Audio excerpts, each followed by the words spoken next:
In this short tutorial, I want to show you how you can adjust the color saturation of an image in Microsoft Excel. To do this, right-click on the image that you want to edit. From here, go to the bottom where it says Format Picture. Now that you're here, go to the right where you see this little icon of image right here, click on it. And then from here, you're going to see 4 different groupings of options. Click the one that says Picture Color, which is the second one from the top. And you're going to see an option where it says Color Saturation. And then the default is at 100%, but you can increase it to up to 400%. And as you can see, as I just kind of increase it to 200%, for example, you can see the image is much more saturated with color.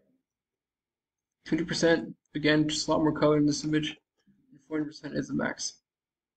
As you can see, now the image is much more colorful. But I can also go through and decrease the saturation of the image to make it look increasingly gray and just less saturated.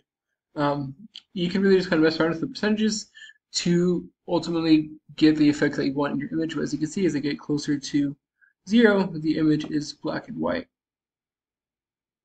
But as I get closer to 400%, the image has more and more color. Also, there are a few different presets that you can use to kind of get more of a default format looking for. So 0% is black and white, 400% tons of color, so on and so forth. And if you want to get back to where it was, either click 100% or just hit reset right here. That's it. I hope you found the tutorials were helpful. If you did, like, subscribe, comment. Thank you for watching. Have a great day.